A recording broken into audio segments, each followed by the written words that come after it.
some tips on how to become a vendor or everything you need to do pop-ups. I don't know what I'm gonna name this video, but me and my mom, we do pop-ups every week. This is our online business, and our storages are all right here, our storage. But we do pop-ups every week because, of course, our sales online is not where I want it to be, and of course, our family members is tired of supporting. Well, I don't mean like they're tired, but you guys know. If you guys have a business, you guys understand what I'm saying. So every week we do pop-ups to generate sales, to get customers, of course. That's the same thing, generate sales. To get exposure, and plus I get content for YouTube, TikTok, and everywhere I post. I'm trying to be mindful of the time because I still have to work, and I have to be at work in a couple hours. So I wanted to knock out this video, give you some tips, and then we're gonna talk. I have a Red Bull, please don't judge me, but it's sugar free, so it should be okay. And I have my glass, and then we're about to talk. I'm going to give you some tips, because I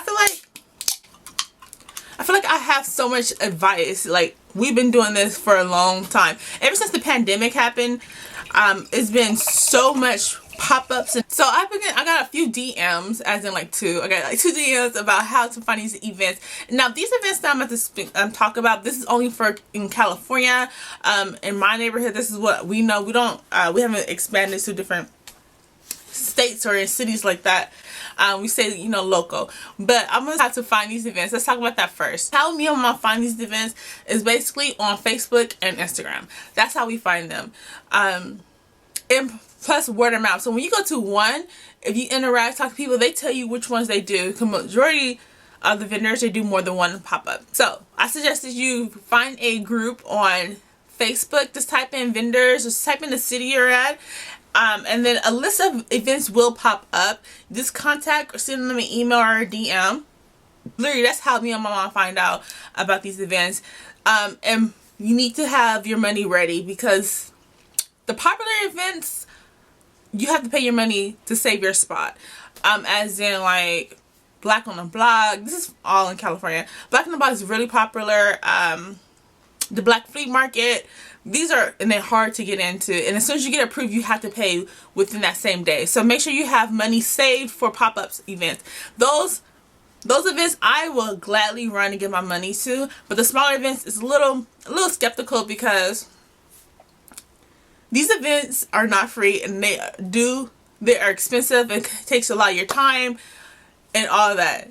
So the cheapest event we ever paid for was $50. The most expensive we ever paid was $1,200, and the $1,200 was a waste of my money. I'm just saying. So we talked about how to find it. I just scratched the surface of how to find them, but those are the two sources that actually it's 3. So Facebook, Instagram, and then word of mouth when we meet one person, and then yeah, and sometimes events contact me. So I told you guys how we find these events. Now let's talk about inventory. Now, me and my mom, we always set a goal, a personal goal of how much we want to make. So we need to make sure we have enough inventory to meet that goal. Of course, we have plenty of inventory. And just make sure, if the event is going to be a big event, make sure you have, if you're selling food or if you're doing like anything like manual, I don't know, there's a lot. When you do these pop-ups, or you see what other people sell. And oh, one more thing. Usually when you do pop-ups, they don't want too many of the same type of vendor. So that's why it's always first come first serve. So as soon as you find a pop-up that you want to do, you put your money down. Make sure you have that done pat, because they will not accept too many of the same vendors. So yeah, back to the inventory. So make sure you have enough inventory. I have a vlog on how me and mom go shopping for our inventory. If you guys sell clothes, we have vlogs where we go shopping and how we pick it out and how we separate it and how we tag them with our. I don't have any labels, but I show you guys everything on my channel. So now that you have your inventory, you know where to go. Let's talk about the main thing, which is your setup. Now the setup is, this is the time for you to be creative. One girl, I don't remember which pop-up, I remember her setup. It looked like, it was so cute. She had like a little chandelier. It was so quaint. I don't know how to describe it, but it was so cute. In every event, I do show you guys everybody else's setup so you guys get ideas. But you definitely need a table. Me and my mom, we have 3 tables, but I don't like to put out all 3. I only like to do 2 tables because, you know, I'm kind of lazy. And then we have this other, it's actually a bar.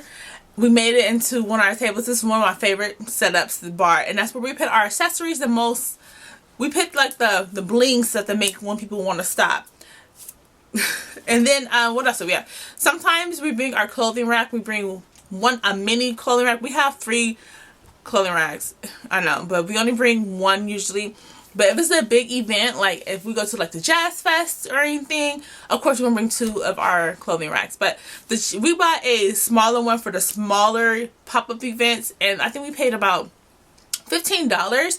And it's easy to break down and set up. It's simple. And you have to think about that. If your setup is huge, you think about this because you have to break it down. Especially if you're by yourself, it's going to be so tedious, guys. So tedious. So put that back in your mind. You want something that's going to be lightweight, easy to store, easy to set up and assemble by yourself, just in case you are by yourself. You're going to need light, especially if the event is going to be over around like 5 or 6. That's when it starts getting... I'm sorry, that's my dog down here. Especially if it starts getting dark, you're going to need some kind of lights. Don't get the Christmas lights. Get like outdoor lights. And some events will ask for LED lights, so put that in consideration as well. And plus, you're gonna need lights when you're packing up. And the most important thing I forgot to bring is, I don't know why I didn't bring this up first, is a tent, a 10 by 10 tent. And these tents it gets expensive, especially if you do pop-ups every week like me and my mom do.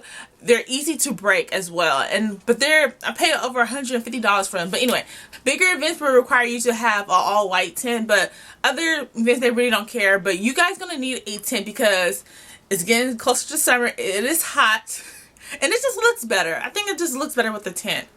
And you need weights to hold it down just because it's windy. If you guys want the tent that I have, I got it from Target for $150, like I said earlier. But yeah, it's already broke already, but we still trying to set it up a little, trying to get as much life as we can out of it. The details of our sunglass cases, our acrylic holders, I'm gonna have a link in the description box if you guys want to purchase one for your business. But this is like more so for people who sell accessories and jewelry, but you still can check it out if you want. Oh. Okay, so we talked about, I feel like we touched the surface on everything, but this is the most important thing, and it is promoting. Some events, let's be real, some events are not big events, and the coordinator can sell you a dream, and you already paid them, and the always argument is, did you promote? That's every promoter who, event coordinator who has a horrible turnout. That's always their argument, like, did you promote? But anyway, that's not here or there. But let me explain how to basically combat that. I don't know how to say it, but so anyway, let's just talk about it. So if this is a small event and you don't have a lot of customers, oh, he wants some of my drink, and you don't have a lot of customers, I suggest to go on live or create still record something. You know what I mean? So basically, I'm gonna give you an example, because I don't know if this makes sense.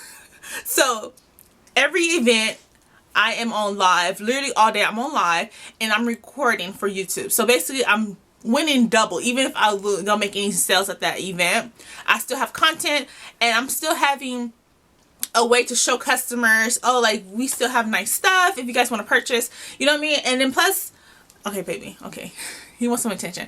And plus, if you guys don't know, on TikTok you get paid per view if you have over 10,000 followers. So I suggest everybody create a TikTok. YouTube is a different little battle. It's a little, you still get paid per for the ads, but you don't. But that money takes forever to, But anyway, because I have a small following. He needs so much attention. I'm sorry, guys. So I suggest anyone who is in the same field as me, who's doing pop-ups or who has an online business, or if you're a barber, hairstylist, anything, I suggest that you always go on live and record it. Always record everything that you're doing for your business, because you might think it's boring, but other people think it might be interesting. So you win in double, especially if you're doing a pop-up and you haven't made any sales. So you still kind of winning. So that's my little trick when I do an event I'm not making any any sales. But I do suggest still promote, still vlog if you guys are vlogging, still have content. You know what I mean? And if you don't, okay, if you're not into doing vlogs, still record a little bit. Like, oh, this is the new arrivals. Or if you guys want to place an order, you know what I mean? Still do something so you won't think it's just all total loss. If you're doing an event and you haven't made sales all day, you never know. Probably at 3 o'clock, you probably start making money. I be seeing people pack up. If they haven't made sales all morning, they start packing up. Me and Mom, we would not pack up until we still have hope. We'll still wait until the last person leaves, as in like the event's over. So yeah, we don't give up, and we try to make the best of the event because we paid our money, and half of the coordinators would not give your money back. So yeah, I don't like losing more than $200 at an event. So that's the end of this video. I hope it was helpful for anyone who is trying to be a vendor, who wants to do pop-ups. I hope this is helpful for you. And if you guys have any questions, feel free to leave a comment. Follow me on all my social media platforms. And yeah, I'm going to see you guys in my next vlog. And actually tomorrow we're doing an event. So go follow me, subscribe, all that. See you later.